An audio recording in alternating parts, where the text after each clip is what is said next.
കഴിഞ്ഞ തവണ പരാജയപ്പെട്ടെങ്കിലും അതിനുശേഷം ആ ദിവസം മുതൽ ജനങ്ങളുടെ ഒപ്പം ഉണ്ടായിരുന്ന 5 വർഷമായി ജനങ്ങൾക്കൊപ്പം ഉണ്ടായിരുന്ന കോൺഗ്രസ് സ്ഥാനാർത്ഥി ബിന്ദു കൃഷ്ണ തുടർച്ചയായിട്ട് എല്ലാ സമയത്തും ഈ മണ്ഡലത്തിൽ കണ്ടിട്ടുണ്ട്.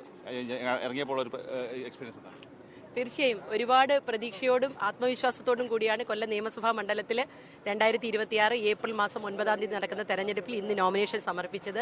എന്നെ സംബന്ധിച്ചിടത്തോളം കഴിഞ്ഞ 5 വർഷക്കാലത്തിന് മുമ്പ് നടന്ന തെരഞ്ഞെടുപ്പിൽ നേരിയ വോട്ടിന്റെ ഭൂരിപക്ഷത്തിൽ പരാജയപ്പെട്ട തൊട്ടടുത്ത നിമിഷം മുതൽ ഈ നാട്ടിലെ ജനങ്ങളോടൊപ്പം അവരുടെ ഒരു കുടുംബാംഗമായി ജീവിക്കുകയാണ്.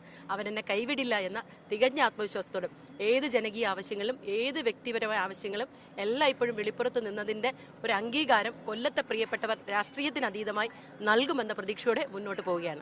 ജോലി ചെയ്ത തട്ടകത്തിൽ വന്നാണ് ഇപ്പോൾ വോട്ട് ചോദിച്ചത്.